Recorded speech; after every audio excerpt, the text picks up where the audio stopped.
It's Joe Partavilla. Thanks for popping on a new episode of the Forbes Books Podcast. And you know, something has gone completely mainstream when people make fun of it.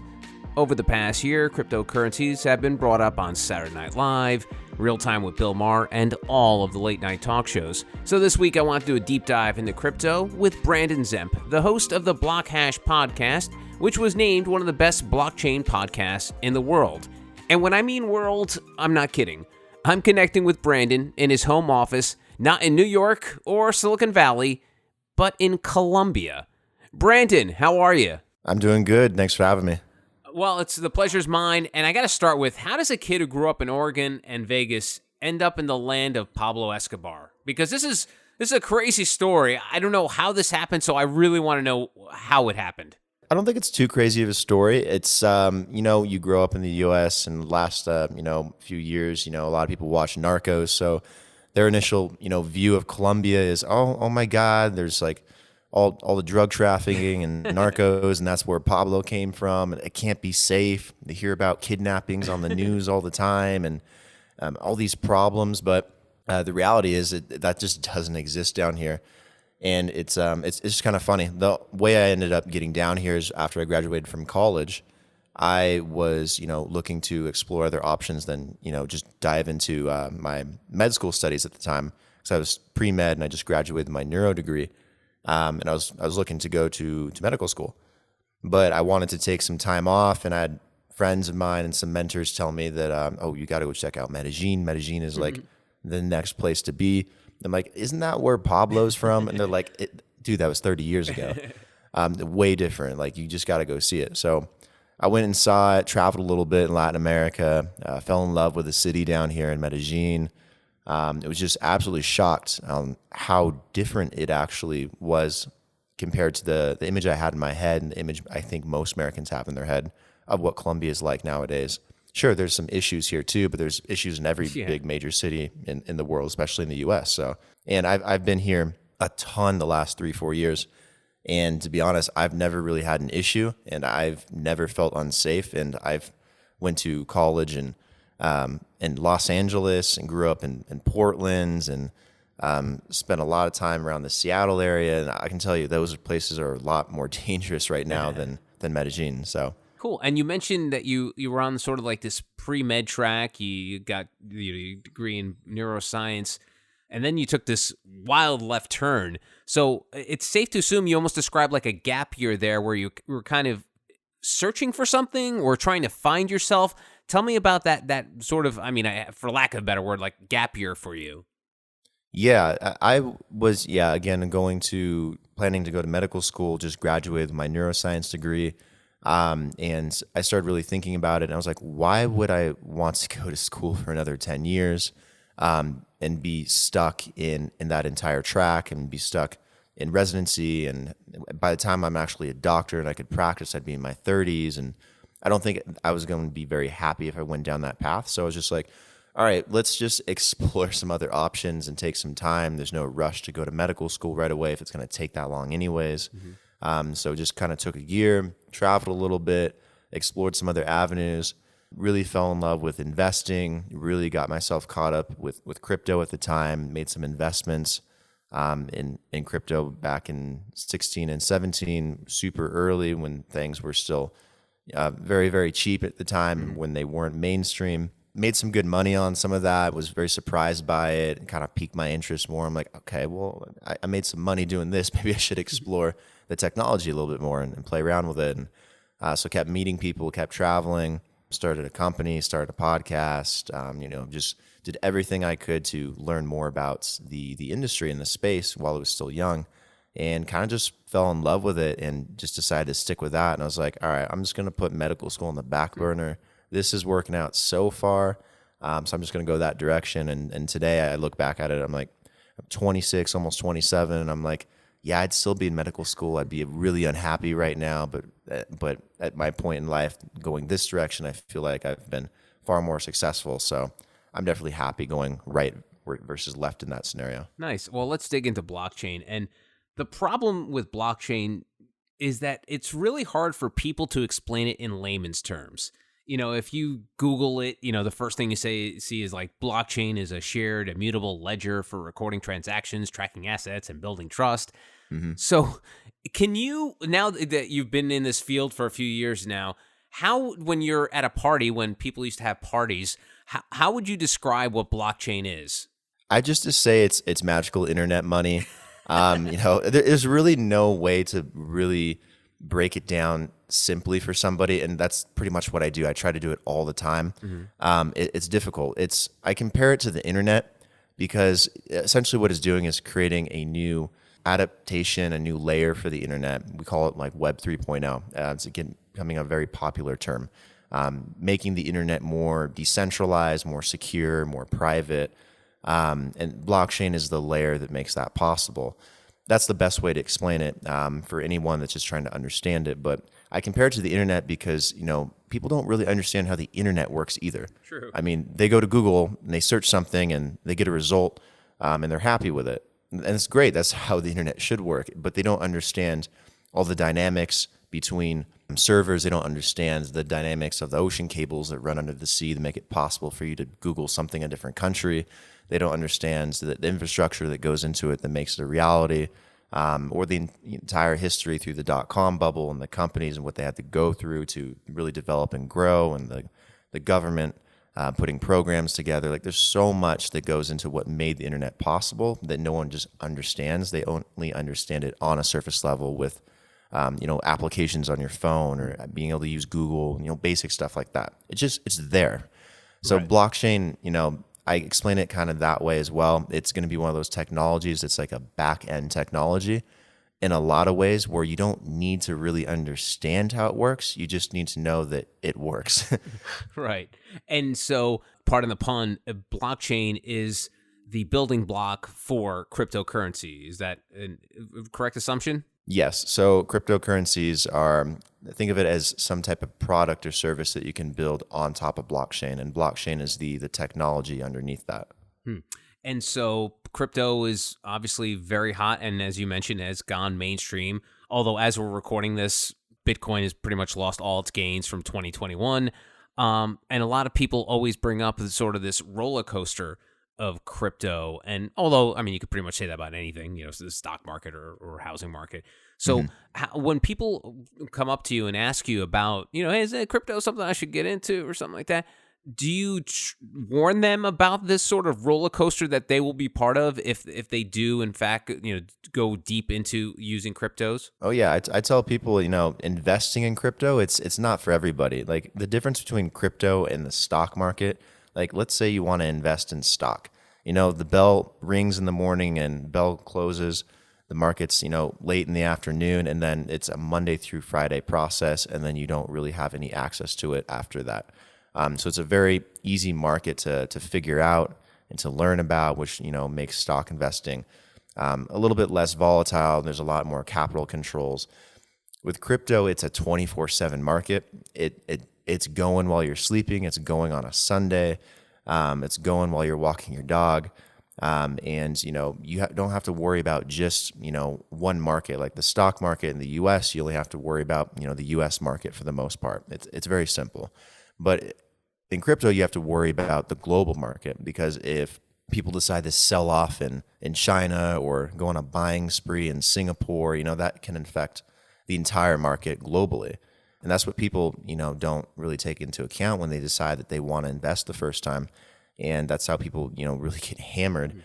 They don't realize how dangerous the volatility can be. So before I, ever tell someone that they should consider, investing, I tell them that they got to really learn and understand what it is they want to invest in crypto, like whether it's Bitcoin or Ethereum or any of the other thousands of cryptos out there. You really just got to start understanding and learning more about it so that you can feel more comfortable, playing in that market, because it's dangerous, but it also presents tons of opportunities that you just don't see in other markets. And I know you're a fan of Ethereum, right? Is that sort of your go-to, or is that just something that you feel like has a pretty bright future? Yeah, I got a soft spot for Ethereum. That was my first big investment that I ever made and took advantage of in crypto. So I remember buying a lot of Ethereum at like $7, like right before I graduated from college. And I remember watching that run up to like $200 like a couple months later. I was so happy about that. So I have a little soft spot for Ethereum, but there's a lot of projects and protocols out there that are just as good and that are legit competition to Ethereum. You could think of Ethereum as like the IBM for computers.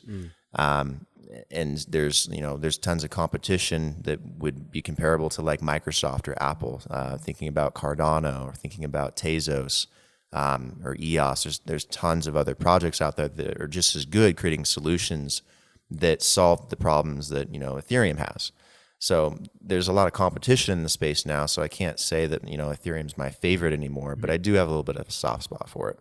Do you think that's confuses people that there's so many different types of cryptocurrency? It's sort of like, is there too many players involved? And I'm just thinking of, back in the day, people may not remember this. There were two satellite radio companies at one time. There was Sirius and there was XM.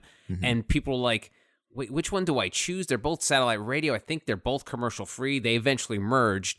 But do you think there's this added layer of confusion that there's just so many of these? Like, even if you use Coinbase, which is pretty much about the mainstreamiest way to deal with cryptocurrency, they offer dozens and dozens of options. Would life be easier if there were just a few cryptos around? Oh, of course life would be easier. And it'd be easier if there were only a few companies around to invest in the stock market. It'd make it much more simple. But the reality is we have a free market. People can build whatever they want. They can experiment however they like. The same thing goes for crypto. So yeah, there's thousands and thousands of cryptos out there. Some of them are shit. Some of them are legit. That just comes down to your own due diligence and how much, education you take on to understand the market. It's no different than the stock market. There's thousands of companies. Just because, you go on MSNBC and they say this is good or this is bad doesn't, really dictate anything. Right. You have to do your own due diligence. Same thing in crypto. And everyone has opinions on the industry and what they should buy or not buy or take a look at. At the end, you got to be able to do that for yourself.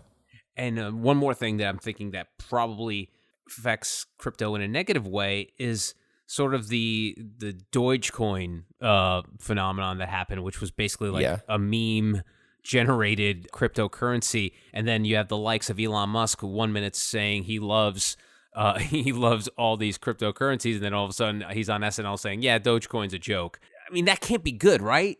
No, when you have a single person or entity that can really dictate and swing the space up or down.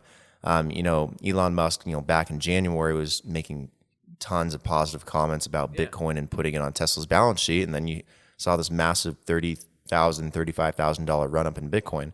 They did the same thing, just the opposite direction, saying Bitcoin wasn't energy efficient. Then all of a sudden it dropped like another 30,000. So I think it's a problem when someone has that much influence, with their tweets on, what people should do and should not do. That'll get cleaned up in time. It's still a really young market. So a lot of retail investors, they're looking to people like that to get an idea if they should buy something or not. But as that market matures, it doesn't matter what anyone says. It's going to be really hard to dictate a market like that. It's very young, and there's a lot of people getting into it still.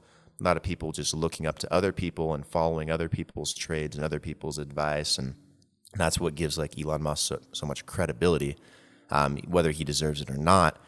And, that's definitely created a little bit of an issue, as we've seen lately. So the New York Stock Exchange, I think, started in like 1870, and we're like 150 years into it now. Where are we in the timeline of cryptocurrency? This market's a baby, man. Bitcoin has barely been around a decade, and it's the best performing asset of the last decade. Gold's been around for 1,000 years, and that's being compared constantly to Bitcoin. There's a lot of tech companies, a lot of services offered by tech companies and products that are being challenged by blockchain, everything from decentralized finance to decentralized storage to tokenization, tokenomics, NFTs, and we could talk about it all day long. But there's a lot to be optimistic about in this space while it's still young. And outside of Bitcoin in the last 10, 11 years that has actually existed, which is absolutely nothing. Compared to the stock market and how long other companies have been around. Ethereum's been around like 7 or 8 years. And then the rest of the market behind Ethereum has been around for 5 or 6 years. And there's a lot of things that have cropped up in popularity in just the last 6 months and the last year. It's going to shake itself out in time, and it's going to be more clear, like what are the mainstay blockchains and protocols in time, and it'll be more easy for people to be confident what they're investing in. But this market's a baby. Like, if you can cap this market at like 11 or 12 years ago using Bitcoin as your metric, that's nothing. It's such a baby market. Give it another 10 years, you might be surprised where the price could actually go. And, you mentioned the environmental impact of the mining of the cryptocurrency. And, you mentioned the fact that it did take a hit when that kind of started percolating in the media. Is there any chance that could be fixed, improved, changed, any of those above, that people could, it'd be one less thing for defenders of crypto to take off the table? Yeah, it comes down to chip companies, the ones that are producing all these mining machines and ASICs, to come up with something that's more energy efficient. But in the end, I don't really think it's necessary. The financial system, most banks and institutions alone and credit companies, they use more electricity than Bitcoin does alone. And yeah, Bitcoin might use as much energy as a small country, but it's the most justified use of energy in history, in my opinion, based on, what type of, solution it's providing. It's solving a financial issue that we've had for a very, very long time. And it's an incredible cause, and I think it's worth the use of energy. And at the same time, Bitcoin uses free cast-off energy. Bitcoin doesn't demand energy. You don't see the same situation where you have a giant company or corporation or institution, planting its roots somewhere and then demanding gigawatts upon gigawatts of energy to be produced. Bitcoin's using spare energy.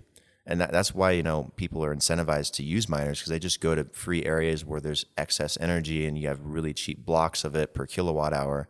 And people usually mine that way. So I think, when you expand out and look at it, I don't really think the energy thing's a real problem. I don't think Bitcoin's creating a negative carbon footprint. I think there's a lot of other things that have a massive carbon footprint that deserve far more attention than, attacking Bitcoin, which is a really justifiable cause, in my opinion. We've been talking about the fact that Bitcoin and these cryptocurrencies are in the infancy, they're babies.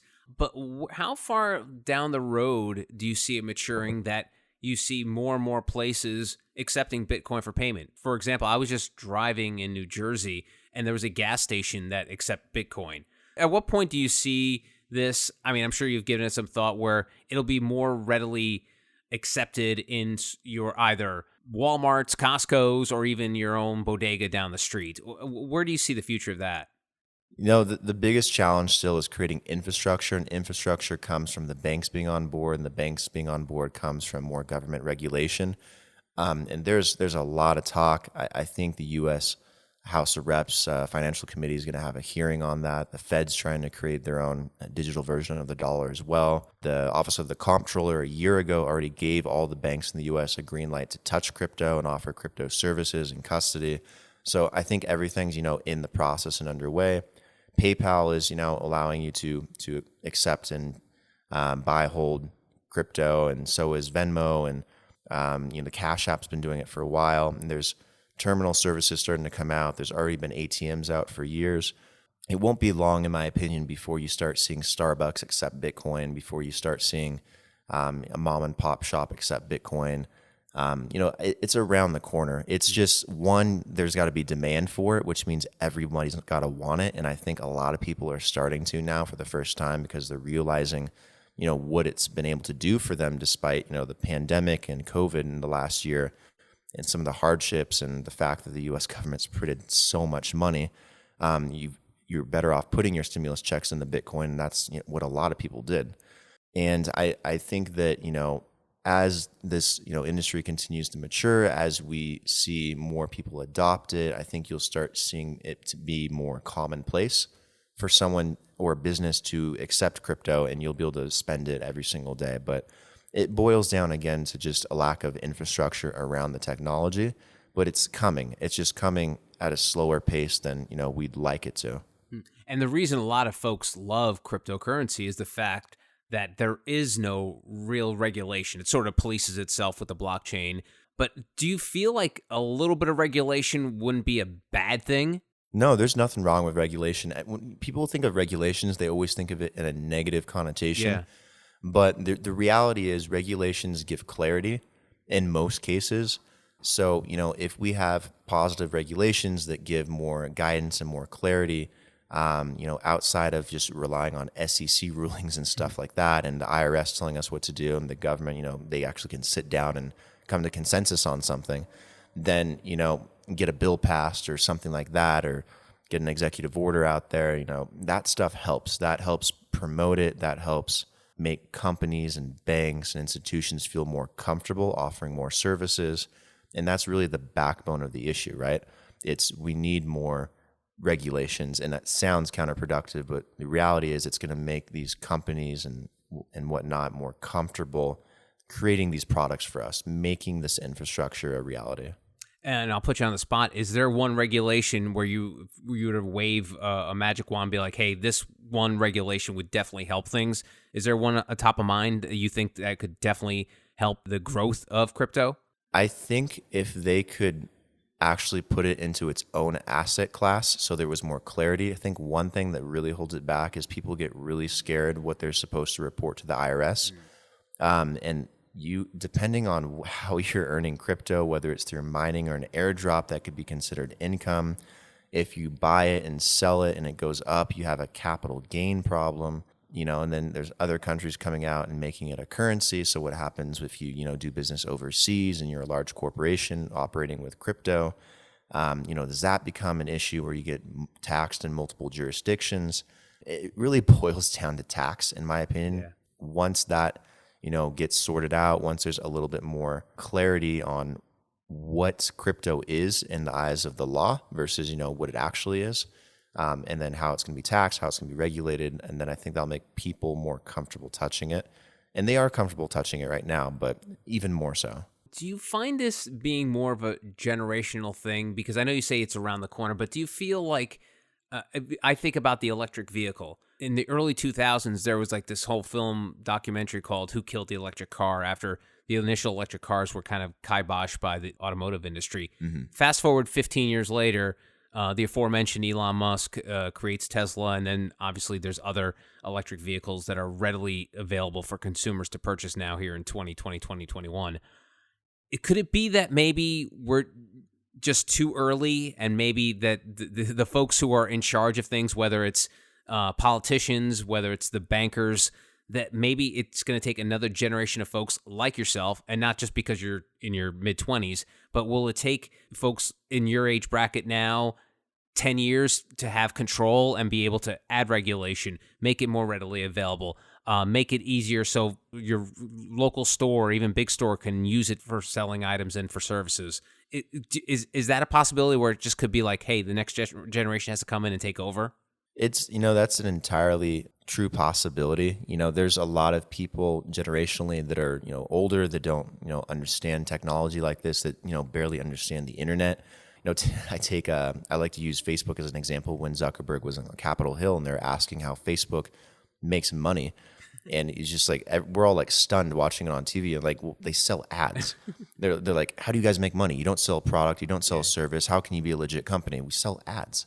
So I think there's a lot of people in our government that are, don't really understand generally technology at the level that they should. And I think there are younger people that are starting to get into government. They're in their 30s, early 40s that, have experience in these industries or that are proponents of it. You see a lot of mayors and governors state by state that are jumping on this bandwagon, like Wyoming, like Texas, like Florida, Arizona, that are, really big proponents and pushing it, Ohio. And I think it's just a matter of time. It might work the same way that marijuana has worked in trying to get legalization across the U.S. The federal government might not give general clarity for a very long time on crypto, but the states will. And as the states, come to consensus over time on, what, crypto should do with crypto, just like they have with marijuana, then that push starts to make it onto Capitol Hill a bit more. That, honestly could take years. That's a possibility. It's also possible that it gets pushed out in the next 2-3 years because of, demands to keep up with, places like China and India and Russia that are launching their own digital currencies. So I think, the government, it's in their back pocket right now. It's something that they're talking about actively, that they're working on, that they do see solutions for outside just crypto with the technology, with blockchain. I think it's just a game of time and waiting and seeing what happens, because it's hard to predict a market or an industry that's, this young. Again, it's barely got a track record over 12 years. Okay, so let's go in a time machine, say 5 to 10 years, where you're going to see places accepting cryptocurrencies for services and goods. My question to you is, and I'm going to sort of circle back to what we talked about earlier, the fact that there's so many cryptocurrencies.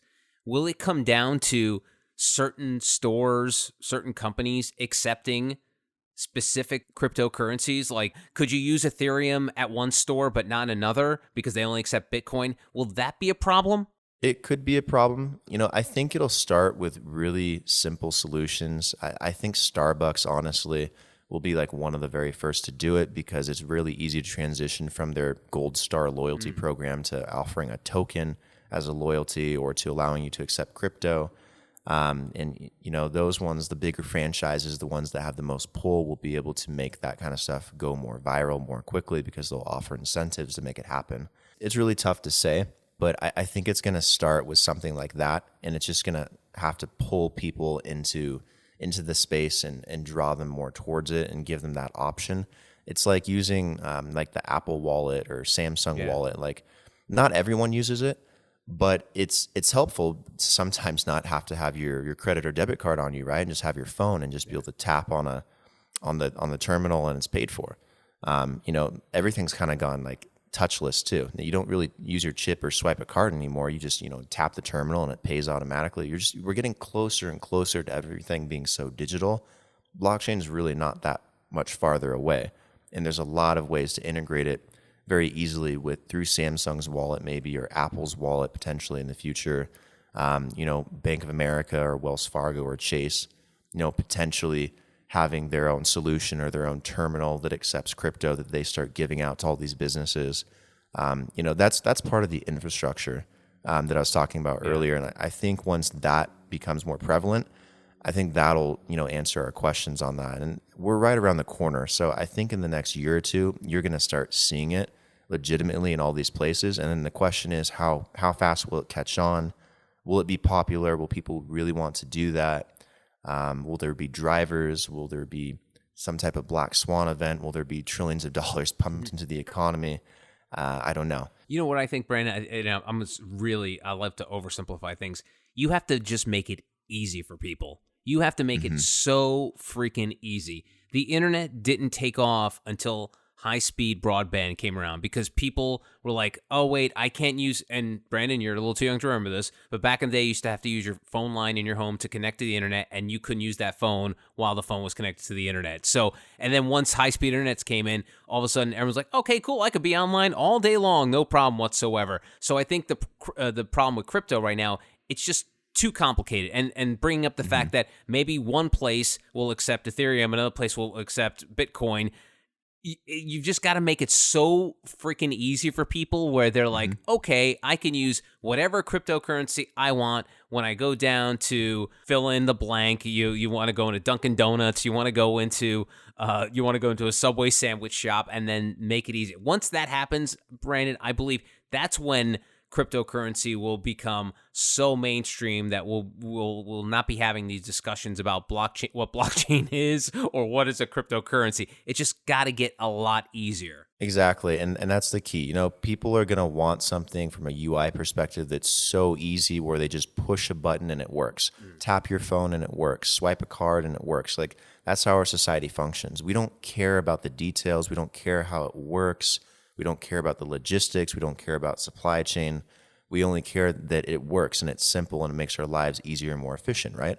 So blockchain, while it's still, complicated and you have to go through all these hoops and hurdles to sometimes understand it, and I try to make that, a lot easier for people with what I do, but it's still an issue. So we're getting closer to it, but eventually it will be like that, where you just push a button, where you tap something, where you scan something, and boom, it's done. That's all you have to do. Because if my grandma can figure it out, then we're set. Exactly. All right. Well, we've discussed blockchain, all the cryptocurrencies. Let's talk about your role in all this. You have a podcast called BlockHash, Exploring the Blockchain. So tell me, how do you play a part in all this? Yeah, so I actually started my podcast because I just wanted to educate myself more, which I have been able to do. I've been very fortunate to speak with lots of people that are influential in the space, that know a lot, tons and tons of CEOs and founders and other authors and influencers, some government officials from time to time. And it's very enlightening for me, but it's also been great because I get to have conversations with these people and then share it with the people that actually follow my podcast, all this information, and then have been able to build something around that in terms of education. And I think that's like one of the most important things, in this space, is being able to provide education to make this stuff easier for people to understand and to use. And podcasting has been an incredible tool for that.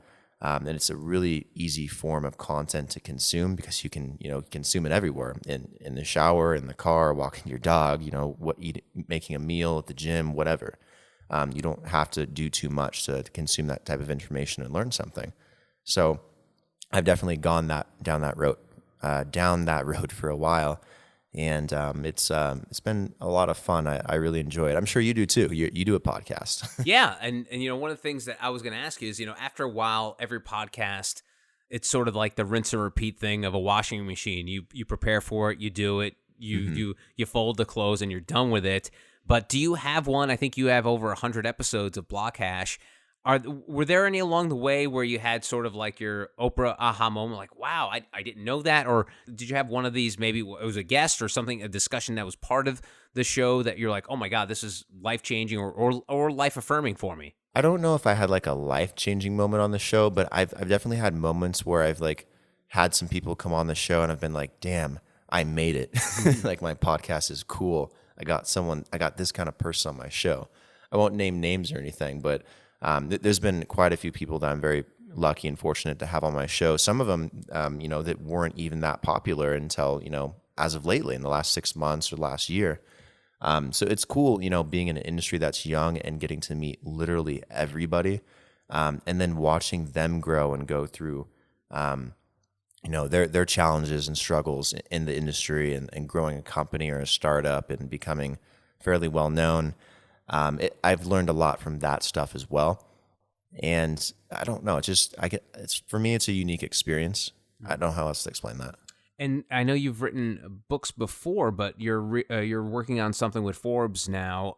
What can you tell us about that project? Yeah, so right now, we actually just signed it as of today, and it's underway. So I'm very excited about it. We are going to be publishing what I believe is the first book through Forbes Books that has anything to do with crypto or blockchain. And I know it's a really hot topic right now because I'm obviously in the industry. So I think it'll do very well, and I think a lot of people will enjoy it. And what I'm planning to do is give a beginner to intermediate rundown on what blockchain is, what crypto is, also like the different areas in the industry that are vitally important right now that most people want to know about but that don't really understand yet, like NFTs, like DeFi, like tokenization, like CBDCs, and sovereign digital currencies, things like that. People ask questions about that all the time, but there's just not enough information out there. There's not a good synergy of information all put together in like one source for people to go to. So I think there's a huge opportunity for that, and I'm definitely very grateful that Forbes Books wanted to reach out and work with me on that. So I'm very excited to do it and have it out within the year. And it's going to be a lot of fun to put together. I think a lot of people are going to enjoy it from an educational perspective. What kind of audience are you aiming for with the book? I don't want to say is it blockchain for dummies, or is it for folks who are already involved in it? Well, talk to me about what the audience of the book will be, or the sort of target as you're writing it.